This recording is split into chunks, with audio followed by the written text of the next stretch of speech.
48. Bueno, vamos a empezar.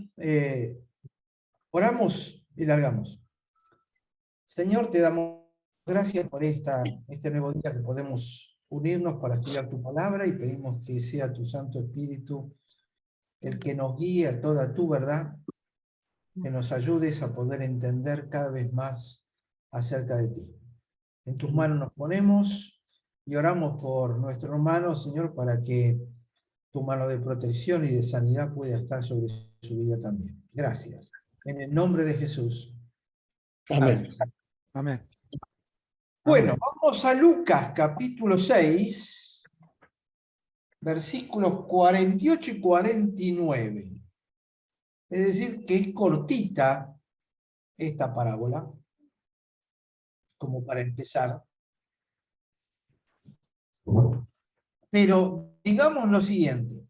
Fíjense que está al principio de Lucas, porque tiene que ver, cuando él menciona esta parábola, lo hace en el contexto del Sermón del Monte, es decir, bien temprano dentro de su ministerio.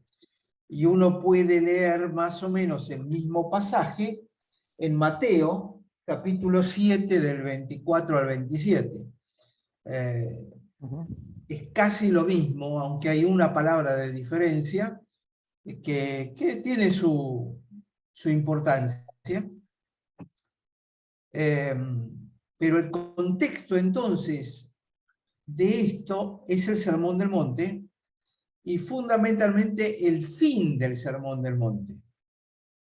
Él ya había pasado por las bienaventuranzas, redefinir los 10 mandamientos, y el hecho de que el relato de Lucas sea levísimamente diferente del de Mateo significa que probablemente este mismo pasaje o esta misma parábola él lo utilizó en dos lugares diferentes. ¿Por qué? Porque cuando habla de construir una casa, en Lucas figura que un hombre fue a edificar y la fundó. 6:49 dice, edificó su casa sobre tierra. En cambio, en Mateo dice que el hombre construye su casa sobre la arena. Lo cual no significa que necesariamente esté equivocado, sino que pudo haberlo dicho en dos lugares diferentes. En aquella zona, la tierra no es como la tierra de Córdoba, que allá es más polvo, es mucho más pequeñito el polvo de la tierra, y cuando no llueve en todo el verano, la tierra se apelmaza mucho, se pone absolutamente dura, para abrirla hay que hacerlo con un pico realmente. Si no es la tierra de Córdoba o de nuestro país que uno la puede mover con una pala, allá hay que quebrarla de tan compactada que se pone por la falta de lluvia, pero en cuanto llueve un poquito o viene el río, es polvo, se convierte en barro y se deshace con una facilidad tremenda. Entonces, de alguna manera, aunque la tierra de la cual habla Lucas era un terreno que a primera vista impresionaba como sólido, se quedó sin fundamento. En cambio, en Mateo es arena. Quizá a lo mejor lo de Mateo Jesús lo contó en una playa y por eso utilizó el ejemplo de la arena. En cambio, lo que le llegó a Lucas no estaba sobre la playa, sino que estaba sobre algún terreno sólido de tierra y lo adaptó. Jesús, como ya vimos, iba adaptando sus parábolas a las circunstancias que lo rodeaban. Entonces,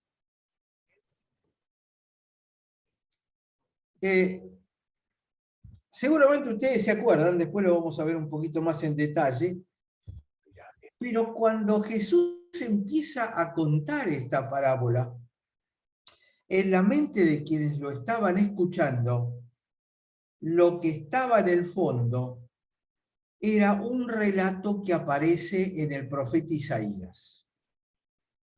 Es decir, estamos hablando de 700 años antes de Cristo. Entonces, la gente que lo escuchaba estaba bien familiarizada con este relato de Isaías. Entonces, cuando Jesús empieza a contarlo, automáticamente la conexión es hecha. Acuérdense que en aquella época, como la gente no sabía leer, los pasajes bíblicos se aprendían de memoria. Entonces, cuando uno lo aprendió de memoria, rápidamente aparece el relato de Isaías en la mente de la gente.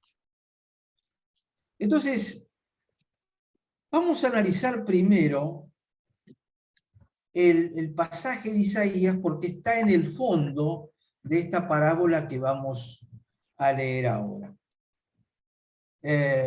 Y después vamos a entender qué se entendía en aquel tiempo por el fundamento sobre el cual se construye. Entonces vamos a Isaías, capítulo 28. El pasaje que va del versículo 14 al 19. Isaías 28, 14 al 19.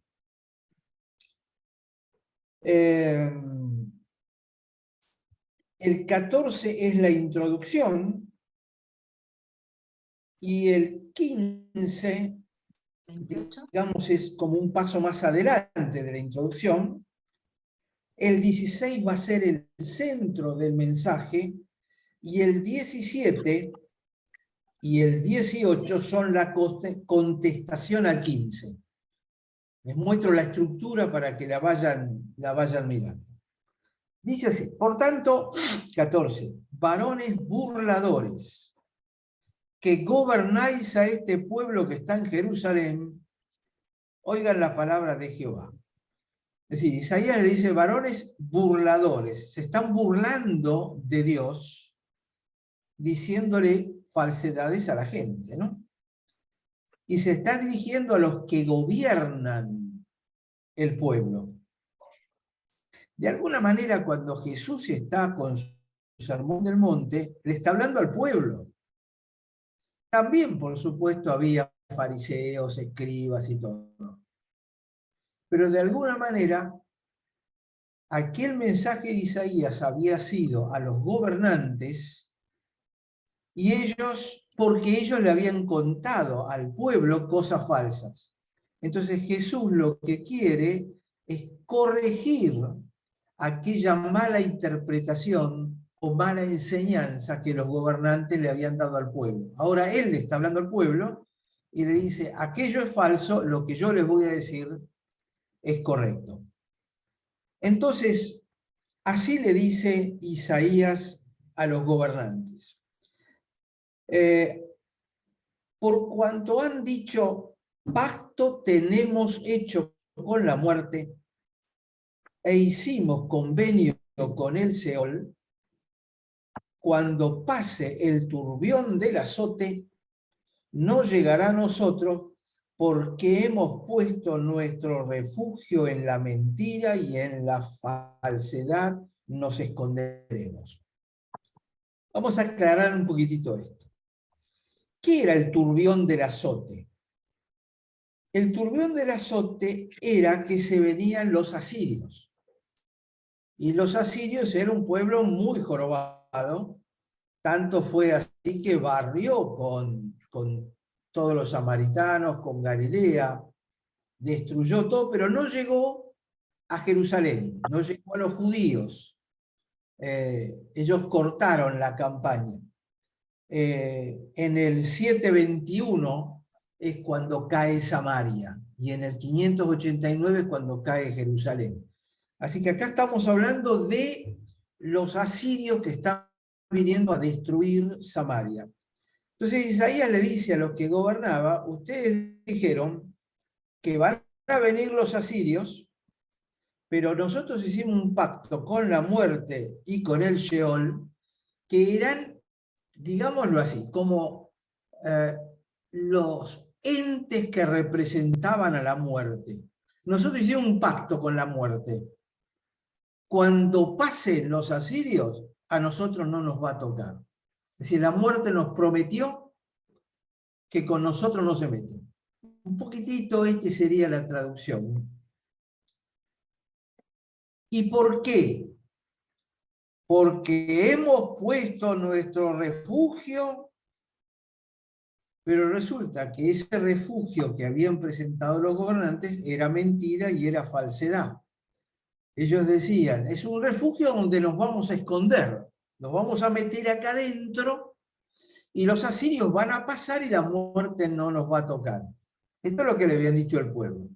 Isaías viene y le dice, ustedes le mintieron al pueblo, porque le dijeron que habían hecho un pacto con la muerte y con el Sheol y que cuando pasen los asirios no los iba a tocar, porque el refugio que ustedes le contaron era un refugio seguro, un edificio de protección. La palabra refugio es edificio de protección. Y dice, en la falsedad nos esconderemos. Y lo que los gobernantes habían dicho que se iban a esconder adentro de ese refugio. Entonces Isaías le dice, por lo tanto, acá está lo que dice Jehová el Señor. He aquí, yo he puesto en Sión por fundamento una piedra probada, angular, preciosa, de cimiento estable. Ahora, tenemos que comparar la palabra refugio que habían usado los gobernantes. De alguna manera, si ustedes quieren, refugio es algo que me cubre por arriba y por los costados. Pero fíjense que lo que Isaías le dice no es tanto que te cubra por arriba y por los costados, sino que esté bien asentada. Habla del fundamento, habla de la base, no tanto el techo. Entonces dice, yo he puesto en Sión. Cuando habla de Sión, ¿se refiere al pueblo No, ubicado en el monte? es el viejo nombre del monte que implica Jerusalén, es el monte de la salvación. Había dos montes, el monte del Sinaí y el monte de Sión. Sí, pero digo, metafóricamente he puesto en Sión una piedra, un fundamento, tiene que ver con el pueblo, con los judíos, con Jerusalén. Claro, tiene que ver con el lugar prometido a los judíos, que es alrededor del monte de Sión. Que es su monte santo, por cierto. Es el monte santo, exacto. Entonces lo que Jesús está diciendo, en ese monte, yo les di ese monte y toda la zona que hay alrededor donde está Jerusalén, porque ahí voy a poner yo el fundamento. Dice, ahí voy a poner una piedra que ha sido probada, es decir, no es una piedrita que se puede romper, es una piedra sólida, ¿no? Angular, ustedes ya deben saber, ¿no? Piedra angular era la que se utilizaba para conectar pared-piso o pared-techo. Era una piedra muy sólida que se utilizaba en los ángulos de la casa para sobre ella asentar o las paredes, o cuando levantaron ya todas las paredes para asentar el techo, se asentaba no sobre cualquier piedrita, sino una piedra escogida, se llamaba piedra del ángulo, que le daba estabilidad a la casa, generalmente porque tenía forma de L. Entonces, al tener forma de L, es lo que le daba estabilidad a las paredes y estabilidad al techo. Así que eso es lo que significa piedra del ángulo o piedra angular. Y probada tiene que ver con que era una piedra labrada, preparada. O sea, estaba bien pulidita, Exactamente, y que ya había sido probada que resistía. resistía. Sí. Si ustedes quieren, los 3 años y medio que vivió Jesús fue la prueba de que la piedra era sólida, ¿no? Después dice piedra preciosa. Esta es una palabra que a Pedro le encanta. Pedro la repite muchísimo en su epístola.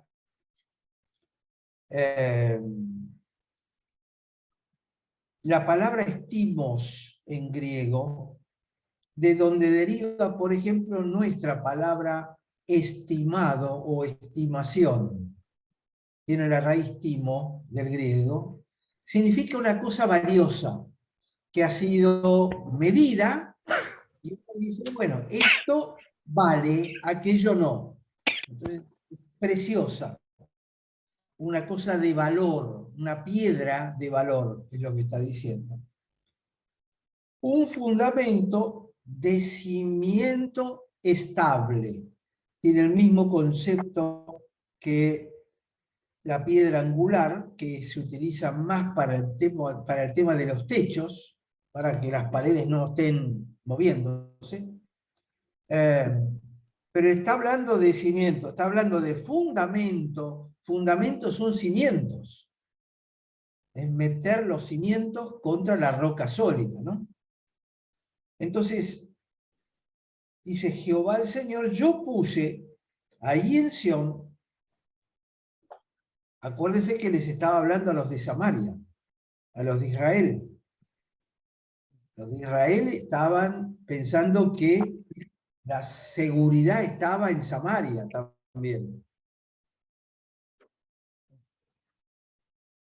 Y dice, yo he puesto en Sión el fundamento, no lo puse acá en Samaria. ¿Se acuerdan el monte Gerizim? Sí. El monte Gerizim correspondía a Samaria.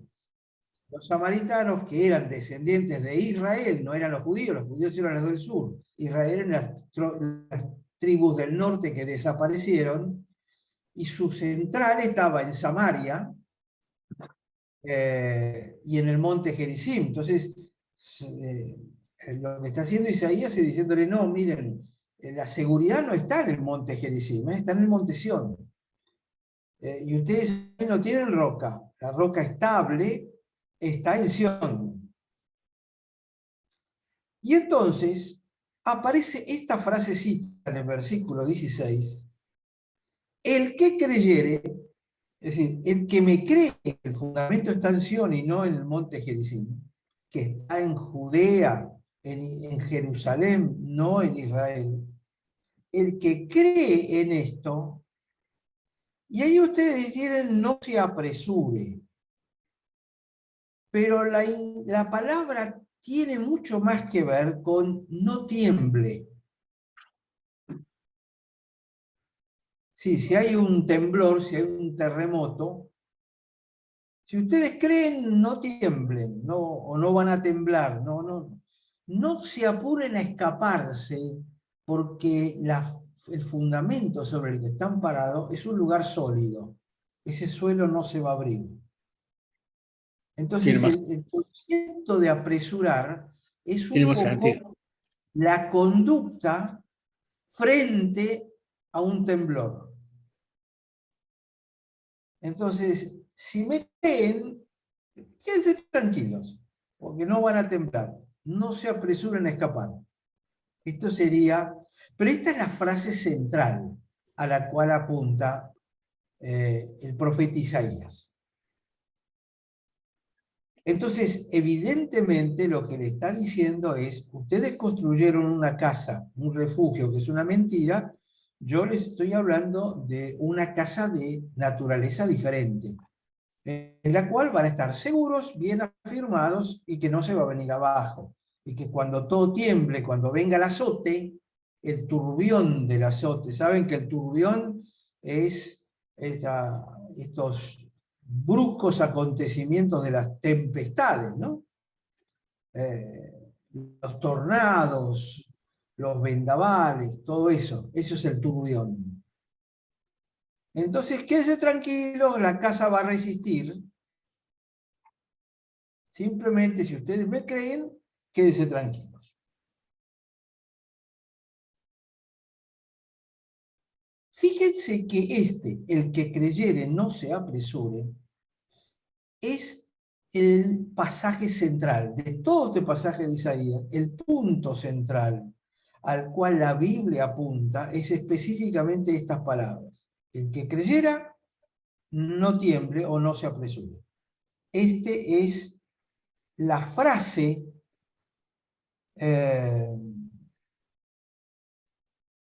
central. En el hebreo, literalmente dice, el que cree no va a ser sacudido. ¿Está? Esa sería la traducción literal de lo que dice esto. Pasado este punto central al cual apunta Isaías, ahora empieza a hablar en relación al versículo 15. Es decir, ahora va a hablar en relación a lo que ustedes dijeron que. Primero le dice, la verdad es esta. Ahora les voy a contestar a lo que ustedes dijeron. Esto es versículos 17 y 18. Dice, y ajustaré el juicio a cordel y a nivel la justicia. Ustedes se acuerdan todo lo que charlamos respecto a la palabra justo, recto, justicia de la línea vertical, ¿no es cierto? Fíjense que acá aparece la cruz. ¿Por qué dice? Juicio a cordel es la rama vertical. La plomada. La justicia es la rama horizontal. Es lo que Sería hace la plomada y el nivel. exactamente. Claro. Y tenés la cruz. Entonces, lo que está diciendo inmediatamente es, para la mentira que ustedes diseñaron, yo diseñé la cruz. Si me permiten ser extremadamente melodramático, si quieren. Pero me parece muy interesante este concepto, ¿no? Porque la justicia es recta y tiene los dos niveles. Es decir, una cosa es hacer juicio donde vos estabas torcido y la otra es poner las cosas a la misma altura, es decir, poner las cosas a la altura que tienen que estar, nivelar. Pero hoy en día en nuestro país se habla tanto de la justicia social. ¿Qué significa? Y ponerlos a todo igual. Pues no pareciera que eso se está logrando, pero justicia tiene que ver con, hay una parte que prevaleció sobre la otra y hacer justicia significa poner las dos cosas en el mismo nivel, en la misma altura. Volver, es decir, el poderoso habitualmente inclina la justicia hacia él y el juez está puesto allí para, no solo para corregir al que se desvió, sino para nivelar las cosas y que el poderoso no abuse sobre el débil, ponerlas en justicia. Me parece interesante estos conceptos para cuando hablamos de justicia. Y la imagen de justicia con los ojos vendados y la balanza, digo, debe venir de acá, ¿no? Y de alguna manera tiene relación con esto. Se dan cuenta, son ideas antiquísimas, lo de la imagen de la mujer parada con la balanza horizontal. Pero me parece que cuando discutimos de muchas cosas en la vida diaria, ¿no? Que tienen que ver con la justicia, el poder judicial, la justicia social, somos todos iguales, Me parece que acá tenemos dos conceptos muy sólidos, dos imágenes muy sólidas para poder discutir con más propiedad. ¿Estamos hasta acá? Perfecto. Sí, sí. Entonces, dice, ajustaré el juicio cordel a nivel de la justicia y granizo barrerá el refugio de la mentira y aguas arrollarán el escondrijo. Fíjense que esta frase, granizo barrerá el refugio de la mentira y aguas arrollarán el escondrijo, está respondiendo a la última parte del versículo 15. Hemos puesto nuestro refugio en la mentira. Y acá dice, el granizo va a barrer con el refugio de la mentira. Y en el versículo 15 termina diciendo, y en la falsedad nos escondremos. Y acá responde, las aguas arrollarán el escondrijo. Donde te hayas escondido es falso porque las aguas van a barrer con todo. Está hablando de agua y granizo. Es decir, ¿le suena como un turbión? Claro, una gran tormenta. Entonces, acá empieza ese juego, ¿se acuerdan de paralelismos? Que A, B, C, C, B, A. Esa estructura poética tan típica de la escritura hebrea, que la hemos visto en un montón de lugares, sobre todo en Génesis 1, 2 y 3, y la hemos visto en casi todas las parábolas. Es decir, que Jesús estructura sus parábolas también en esta forma, y fíjense que Isaías también lo ha hecho en su pasaje. Y después dice, granizo barrerá el refugio, aguas al escondrijo, y dice, y será anulado vuestro pacto con la muerte. Fíjense que el 15 dice, pacto tenemos hecho con la muerte. Lo que está diciendo acá es, cuando la cruz ponga en orden las cosas, vuestro pacto con la muerte será anulado. ¿Sabés qué? La muerte te va a llegar. Vos podés creer que anulaste el pacto con la muerte, no vas a morir. Yo te puedo asegurar que después de que la cruz aparezca, juicio y justicia, la muerte te va a llegar. Y dice, y vuestro convenio con el Seol no será firme. Es la segunda línea del 15. E hicimos convenio con el Señor, Seol. Claro. Es decir, no me va a llegar la muerte porque tengo un convenio. ¿Sabés qué? El convenio fue deshecho y te vas a encontrar con la muerte. ¿Quién lo va a hacer? La cruz. Está en Isaías esto, ¿no? Y finalmente, cuando pase el turbión del azote, no llegará a nosotros. Fíjense lo que dice el 17 al terminar. Cuando pase el turbión del azote, se va a poner pisoteado. Es decir, le cambia todo lo que ellos habían puesto como excusa y le cuenta la verdad. Esto es lo que te va a pasar.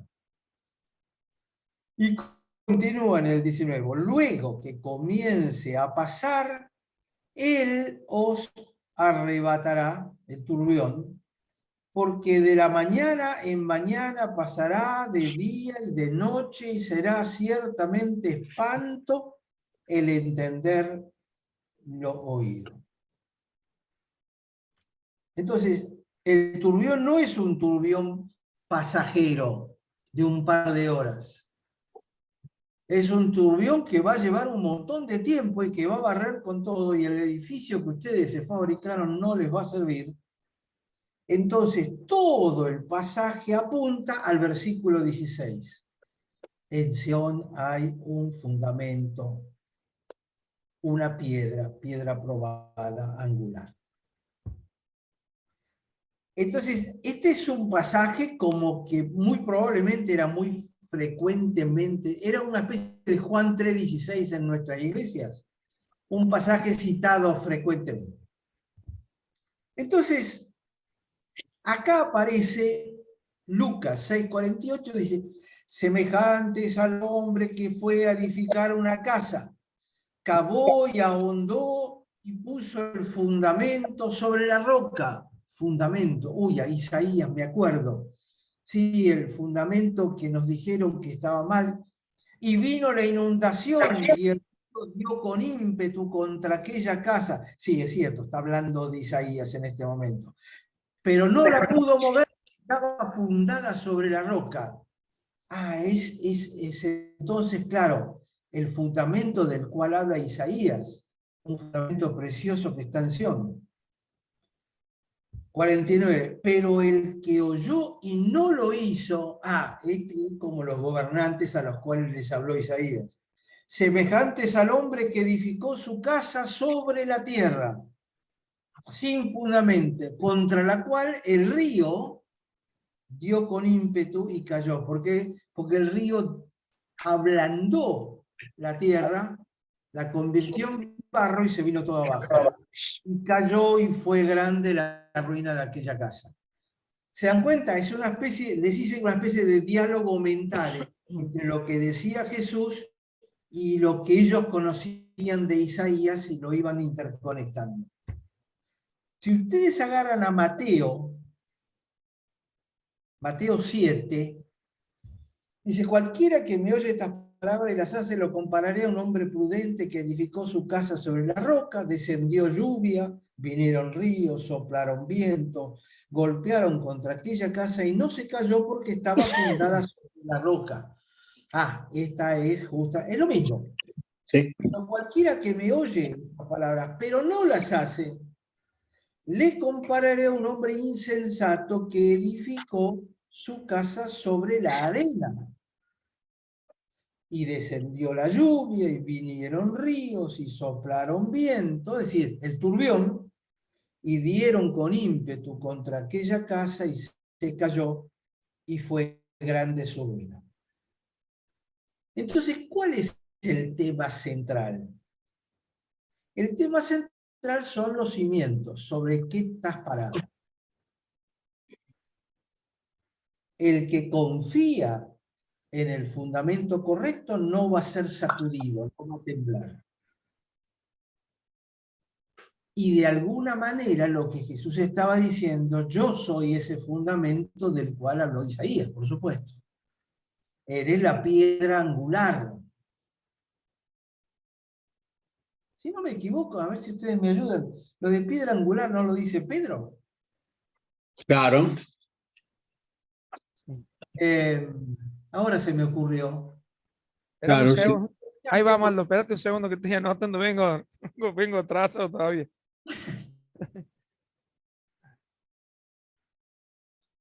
Claro, yo creo que lo de la piedra angular está en 1 Pedro 2. Primera de Pedro, capítulo 2. Sí, acá está, 2, 7, 8. Para ustedes los creyentes, esta es la nueva versión internacional.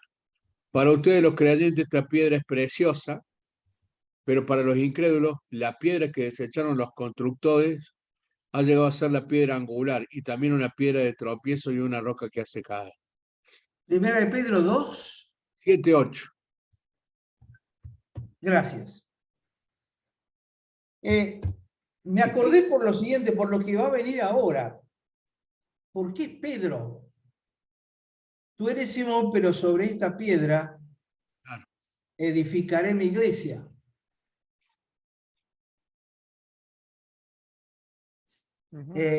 Pedro tenía claro que cuando Jesús dijo sobre esta piedra edificaré mi iglesia, no era Pedro la piedra. Exacto.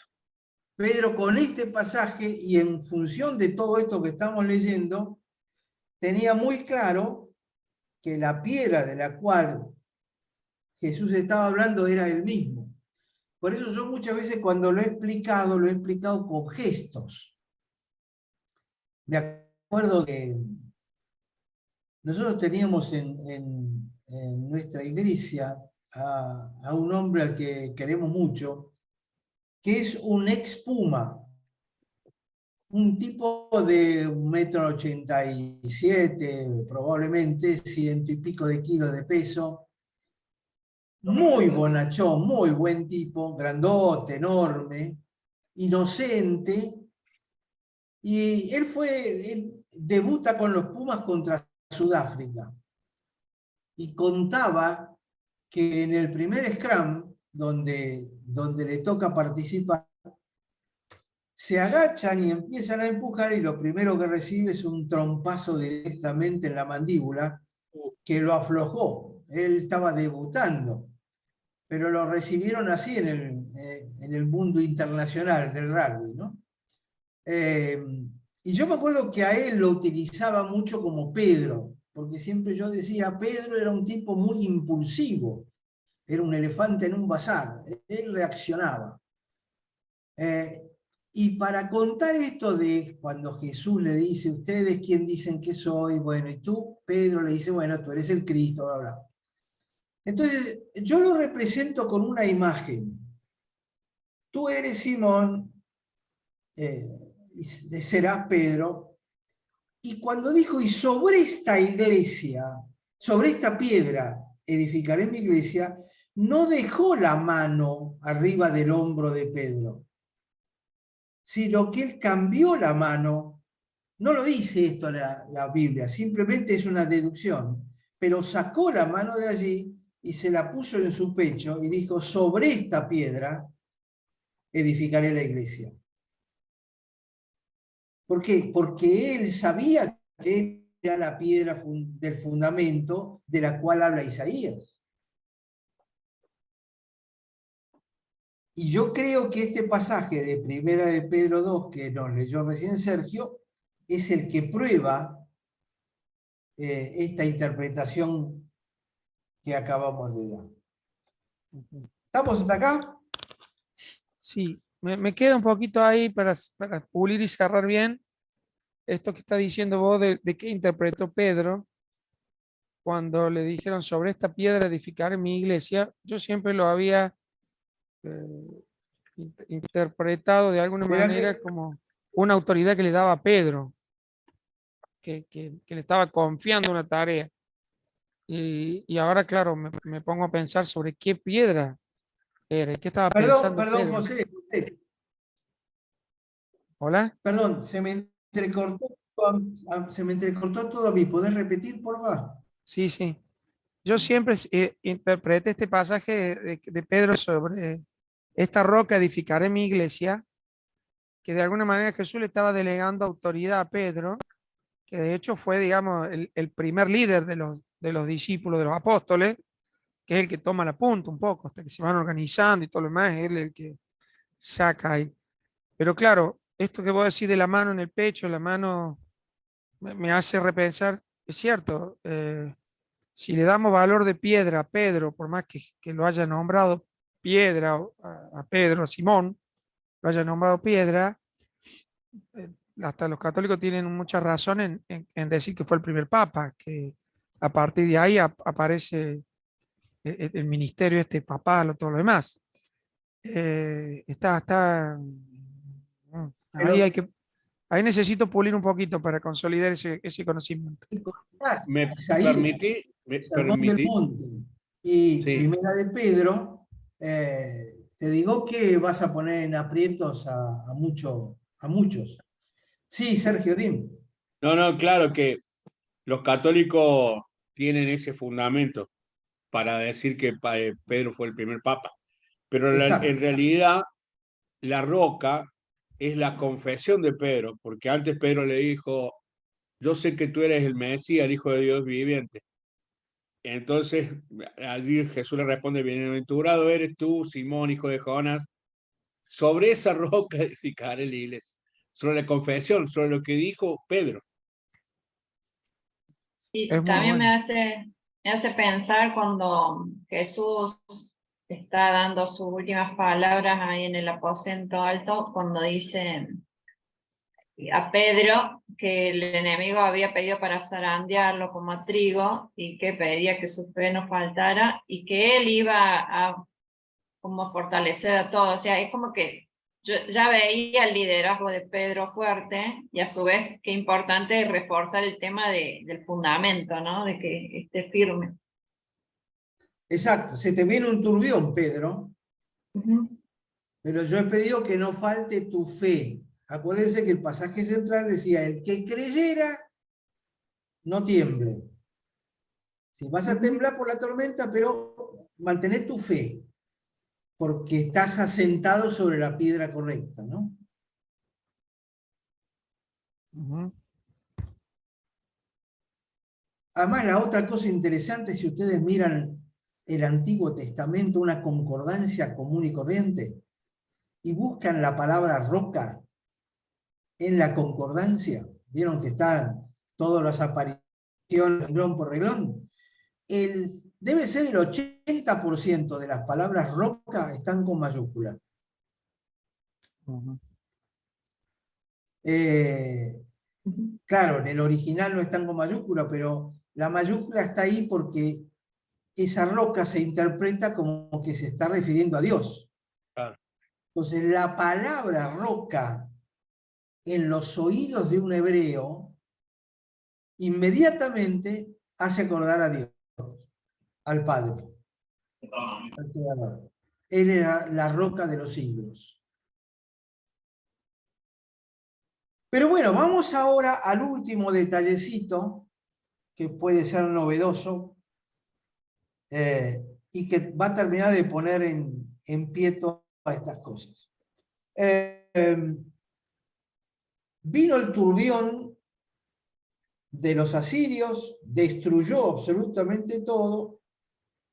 200 años después vinieron los babilonios, no quedó piedra sobre piedra, fueron llevados al cautiverio, y después con Esdras y Nehemías empiezan a volver los judíos, empieza a restablecerse todo, se empieza a reconstruir un poco el templo, pero no demasiado. Pero cuando se propone levantar el templo, y estamos hablando de la época de Nehemías, que es el que vuelve para restaurar el templo, incluso porque le habían devuelto una cantidad de enseres del templo, llegaron y se propusieron levantar el templo. Una de las cosas interesantes que ocurre, si ustedes se acuerdan, es que la gente volvió y empezaron a ofrecer sacrificios, pero la construcción del templo se iba atrasando, no lo hacían. E incluso creo que es Esdras el que los critica porque dice, ustedes tienen sus casas con paneles de tela en las paredes, con todo lujo, y Dios le dice, pero mi casa Está vacía. está vacía y no la han reconstruido, no han hecho nada. Y ahí entonces empiezan a moverse y empiezan a reconstruir. Creo que eso está en uno de los profetas menores. Si no me equivoco. En Ageo me parece. En Ageo, eso. Sí. En Ageo, correcto. Entonces, cuando se propone levantar el templo, empiezan a cavar, a sacar las piedras, y claro, llegan al lugar donde había estado el sumo santuario. Llegan a ese lugar. Habían destruido todo, pero en el lugar donde había estado el lugar santísimo, habían encontrado una piedra, un trozo de piedra que había estado allí en lo que había sido el sumo santuario original. Era como una reliquia. Entonces, este pedazo de piedra lo toman en una consideración súper especial, y para cuando llega el tiempo de Herodes, que se empieza a reconstruir el templo que Jesús conoció, que era el templo de Herodes, esta piedra había pasado a ser una piedra esencial en el sistema religioso de los judíos. En el rito hebreo del Día del Perdón era cuando el sacerdote entraba en el lugar santísimo. Entraba con la sangre, ¿se acuerdan? Y con incienso. Pero aún en el tiempo de Herodes, con todo el lujo que había, cuando el sacerdote entraba en el lugar santísimo, lo único que quedaba de todo el templo original era aquel trozo de piedra que estaba ubicado en el nuevo sumo santuario y estaba oculto por el gran velo, que es el que se rasga cuando Jesús muere, ¿no? Resulta que a este trozo de piedra que habían encontrado y habían casi venerado, le habían puesto un nombre, los judíos. Le habían puesto el cimiento.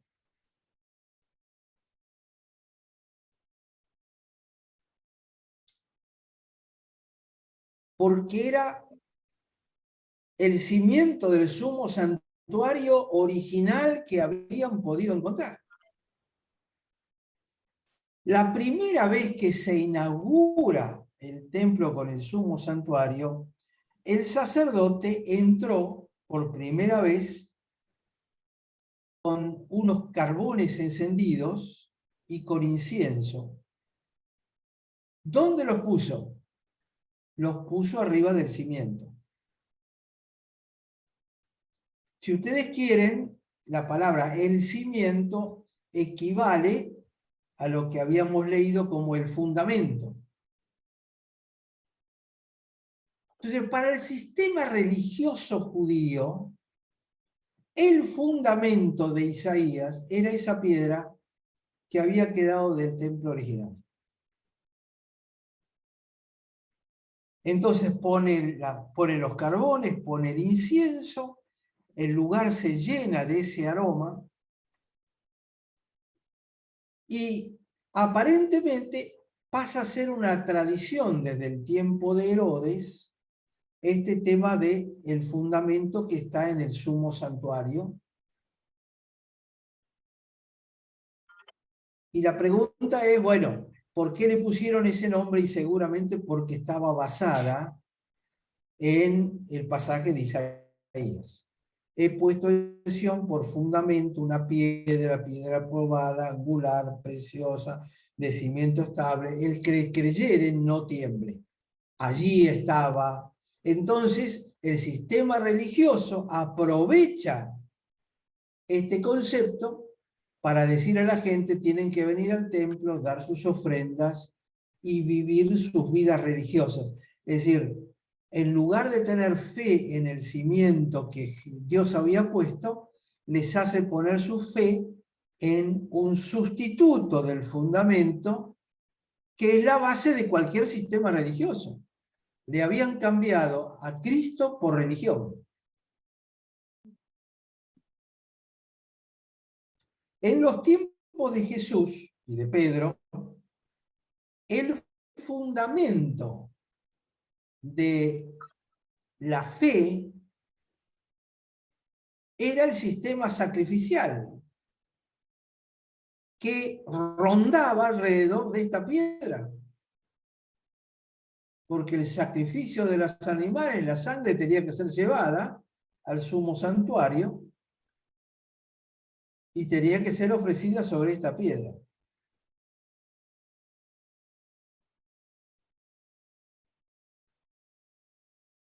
En cambio, lo que Jesús dice, es decir, el que escucha mis palabras, yo les doy una casa nueva.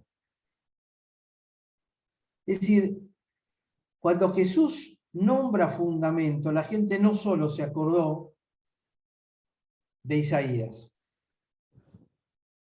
sino que se acuerda de esa piedra que está allá en Jerusalén, en el templo. Y Jesús lo que les está diciendo es, viene una tormenta, viene un turbión, la casa va a colapsar, Yo les estoy dando un cimiento nuevo. Por eso termina el Sermón del Monte con esto.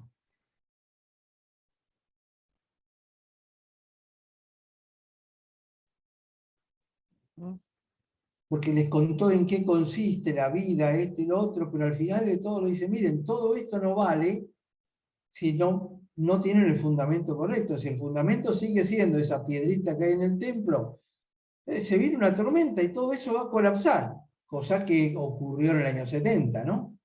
No quedó piedra sobre piedra. Y fíjense qué interesante, en este momento, en el mismo lugar donde estaba ese cimiento, ese fundamento, es donde está el meteorito ese al que adoran los musulmanes. La otra piedra.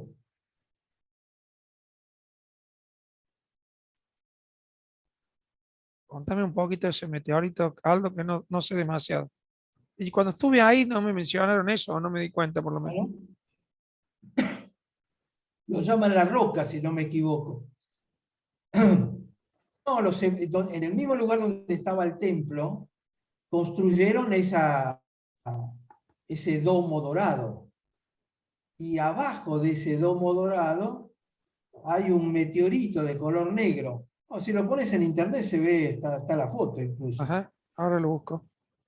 Que es un meteorito, se sabe, pero es una roca grande que está puesto en el centro, una cosa que no tiene mucho gollete, salvo que uno lo pueda entender con esto que estamos viendo, ¿no? Hablando del fundamento, del cimiento.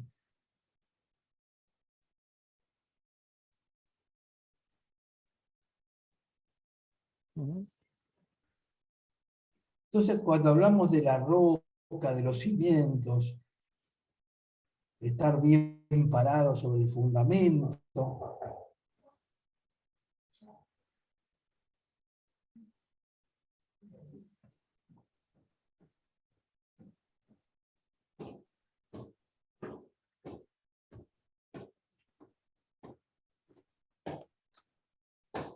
así que bueno, esto es un poco lo que quería compartirles.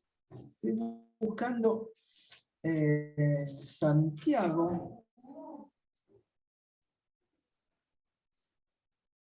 Eh, tu, tu, tu, tu, tu, tu.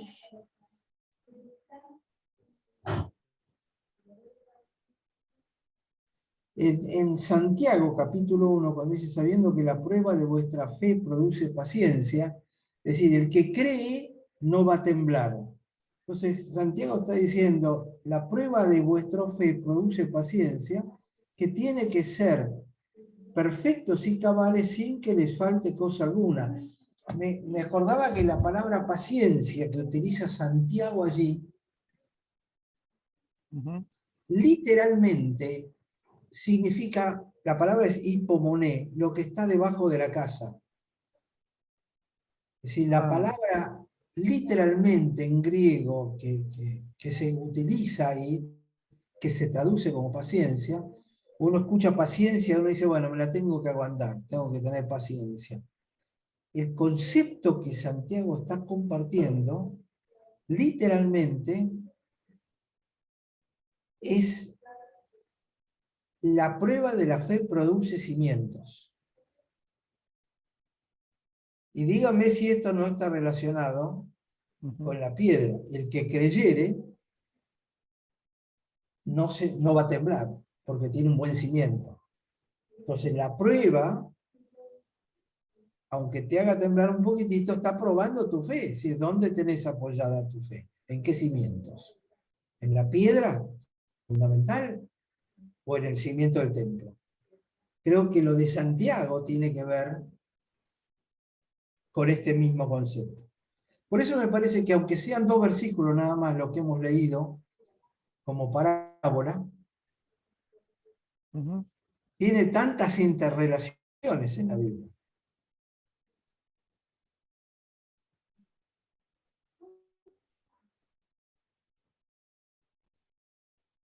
Sí, vos sabés que me estaba acordando, Aldo, que hace un tiempo hablamos mucho sobre todo el fundamento de la fe. El fundamento perdón, que la paciencia es el fundamento. Y Me vino Anda para ahora. abajo y abrí, así ponen dentro del seco. Perdón. Ah, Se está largando a llover y tengo la ropa ahí en el todo. de todo lo que paciencia era fundamento, era cimiento, que es lo que, tener paciencia es lo que fundamenta nuestra vida. ¿Cómo era la palabra en griego ahí? Hipomoné. Hipomone. Hipo debajo de moné es la raíz de la palabra morada en castellano, es decir, lo que es una casa, ¿no? Y después también Santiago habla de será semejante a la onda del mar que es arrastrada, o sea, todas las pruebas, o sea, que tiene que ver también con esto del cimiento Y el turbión. y el turbión. Correcto, correcto, interesante. Sí, sí, sí, sí. Y también me hace pensar en que las dos casas aparentemente pueden estar siendo iguales físicamente, estéticamente, pero recién la prueba es la que evidencia el fundamento, que por ahí están las apariencias, ¿no? Pero en el momento de prueba se ve dónde estamos cimentados. Claro. Exacto. El tema de la fe se conecta con el que creyere de Isaías.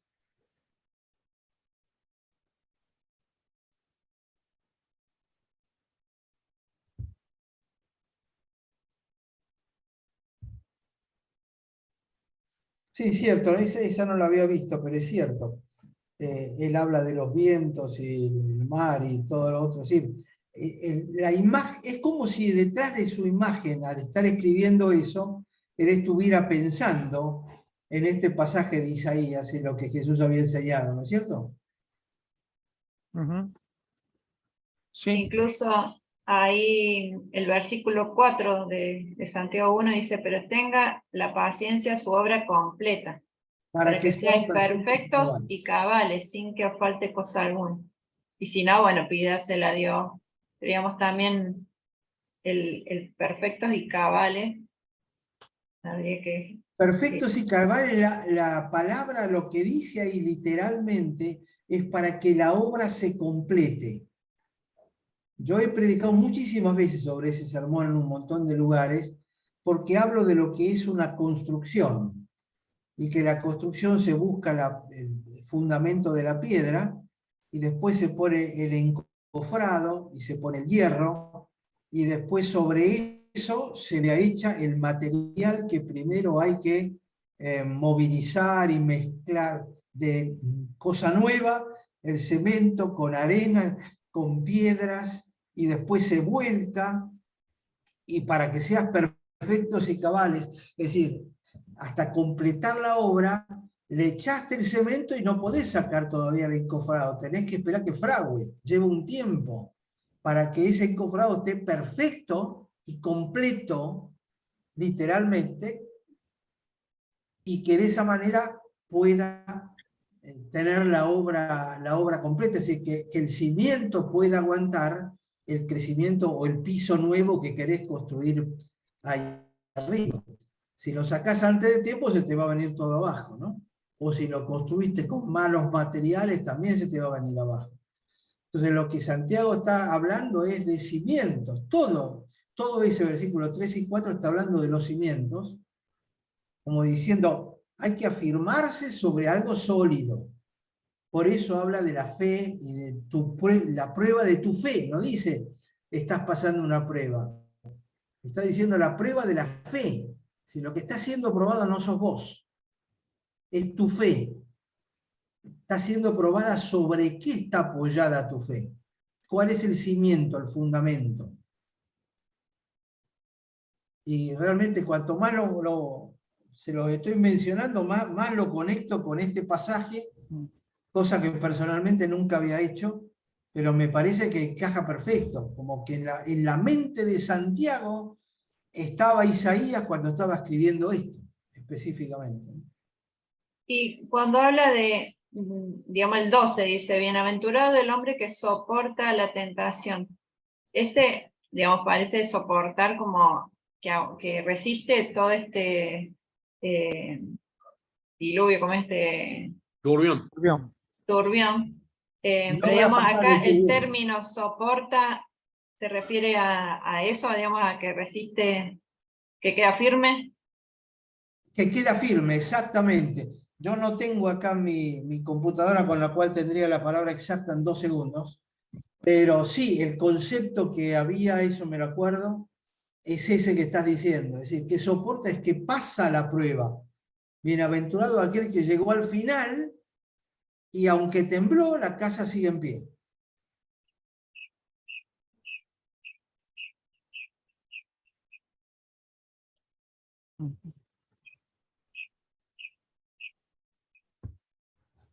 Aldo, perdón, Sí, ¿se escucha? Sí. sí, sí. Los dos versículos anteriores tienen también mucho que ver con todo lo que estamos hablando, porque el Señor allí les recrimina diciendo, no me llamen, o sea, ¿por qué me llaman Señor, Señor y no hacen lo que yo digo? Yo les voy a decir a quienes son semejantes y justamente es aquel que soporta el turbión y que está fundamentado sobre la roca. Exacto. Es decir, llamarle Señor y no estar apoyado sobre él es como que no tiene mucho sentido. Claro, exacto. Exactamente. Sí, sí, sí.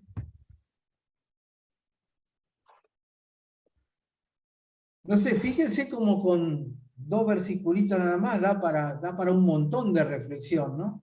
Sí. Sobre todo para entender el concepto que estaba en la cabeza de Jesús. Ahora que ustedes me lo señalan, no tengo duda de que estaba en la cabeza de Santiago, y en lo que está en Mateo y lo que está en Lucas, y lo que está en Pedro. En Pedro, claro, cuando Pedro habla Y, del en- fundamento. y en Pablo también. Recién estaba mirando ahí cuando en Filipenses le dice a aquel que empezó la buena obra, la terminará hasta el fin.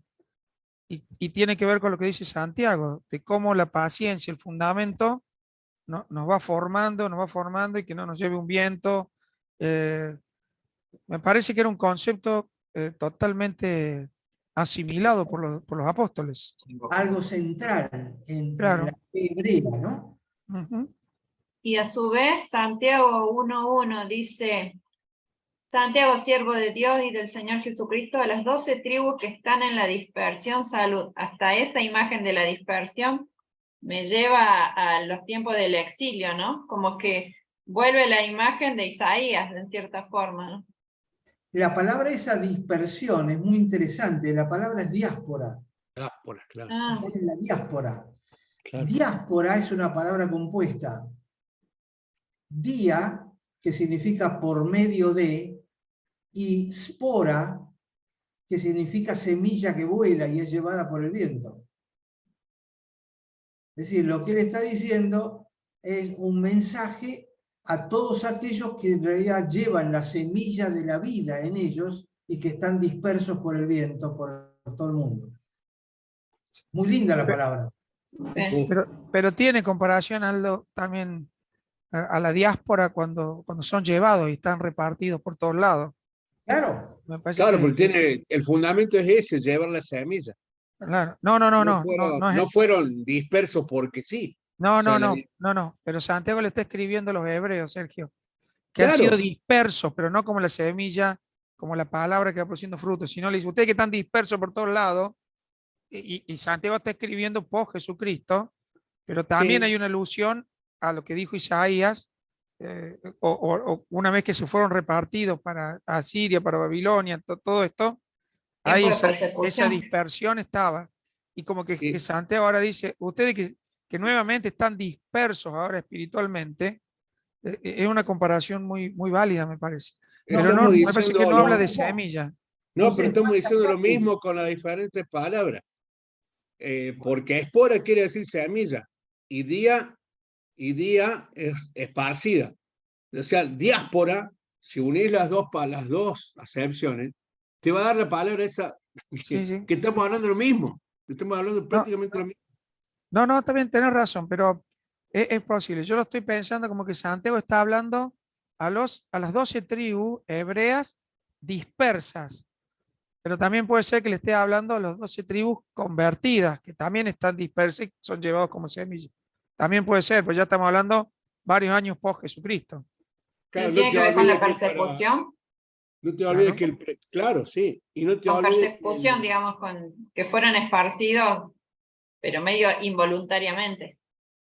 Pero no bajo está la hablando de voluntad los de Dios, judíos bajo solo. la voluntad de Dios, no con la Sí. voluntad de ellos, pero con la voluntad del Señor. Estaba en los planes del Señor ser disperso. Sí. Está dentro del plan de Dios, a lo mejor Además, no es no solo la los voluntad de judíos ellos. que Claro, son dispersados en el 70. Está hablando de las 12 tribus, las claro, que habían sido dispersas en el año 721 cuando cae Samaria. Ujú. Es decir, una semilla, una espora, puede producir un árbol allí claro. donde encuentre tierra adecuada. Entonces, el mensaje de Santiago no es solo a los hebreos. En ese momento no había diferencia entre los hebreos y los cristianos, los que seguían a Cristo. Bien. Eran todos hebreos. Claro. Entonces, él está hablando a todos aquellos que creen en Cristo, nuestro Mesías hebreo, que están por ahí desparramados y que pueden producir un árbol. Si tiemblan, tengan paciencia, afírmense en la roca, afírmense en Jesucristo, estaba diciendo. Perfecto. Comprendido. Por eso la palabra diáspora ahí me encanta, porque da para tanto. Es fabuloso, sí. Perfecto. Y acá cuando se refiere a, bueno, si alguno de vosotros tiene falta de sabiduría, pídala a Dios, el cual da todo abundantemente sin reproche y le será dada, pero pida con fe, no dudando nada, porque bueno, la duda es semejante a la onda del mar, digamos. Acá la duda está, o sea, es lo que daña el cimiento en realidad. Si dudás, el turbión te lleva puesto. Ujú. Claro. Que es lo que dice Isaías, el que cree, no tiemble. Es decir, no tenga miedo. Y no se apure a hacer cosas por temor. Porque está apoyado sobre un terreno sólido. Se habla Que poco de la duda y del temor en esto, ¿no? Es como que uno a veces dice, bueno, no lo pienso tanto, así no dudo, pero en realidad es pensada, el fundamento es pensado y es como masticado, pero es sí, sí. como que no. Y si no entendés por qué está pasando la prueba, pedile a Dios, el cual da abundantemente y sin reproche. No te reprocha nada. Y ahí está otra vez el modelo occidental versus el modelo oriental. El modelo oriental reflexivo y el modelo occidental todo el contrario, activo. Es fuerte, está bueno el análisis. Es otro enfoque completamente diferente, sin duda. Ujú. Así que bueno, chicos, 2 versículos. Bien. pero vos sabés que a mí me sigue asombrando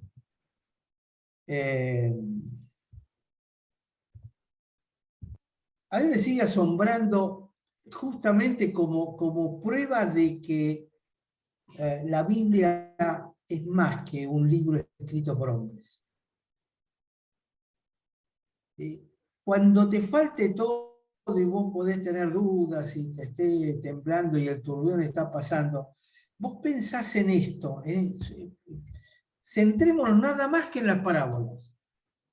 Y vos decís, tanta perfección puede haber sido hecho tan perfecto, que tenga tanto sentido, que esto con aquello, y está todo conectado y hablando de lo mismo.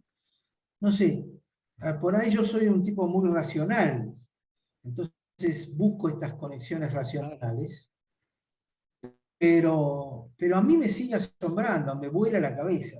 Acá hay algo que está más allá de lo que el hombre pudiera pensar, porque esto fue escrito hace 2.000, 3.000 años. No, y la distancia también temporal entre Isaías y Santiago. Claro, Es terrible, ¿no? Y están hablando prácticamente lo mismo. sí, sí, sí, sí. Y creo que si empezamos a buscar, Y vamos a vamos a encontrar, encontrar vamos a más encontrar. Sí. conexiones en Pablo y qué sé yo, hasta en Hebreos tiene que haber seguro algún tipo de conexión con esto porque justamente es para los hebreos. Y yo creo que este pensamiento de Isaías es muy central a la fe hebrea, ¿no?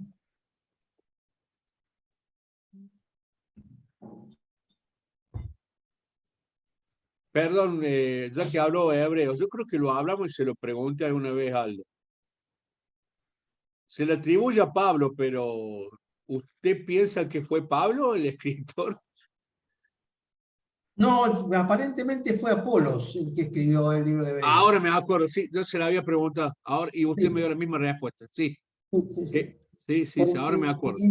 es muy racional y tiene un lenguaje diferente. El griego de Hebreos es diferente del griego de Pablo.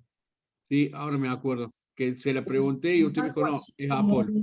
es un griego más académico.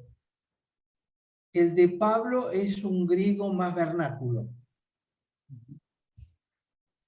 Esto dice William Barclay, que era un erudito del griego, ¿no? Sí, Apolos. Así que esto eran los dos constructores y la próxima lo que vamos a ver es el,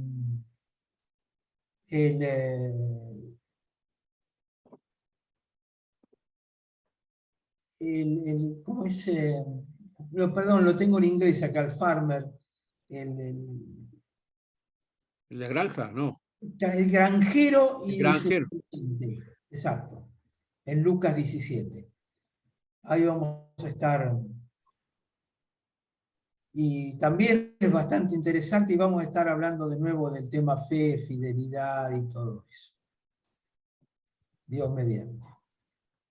Perfecto. Muy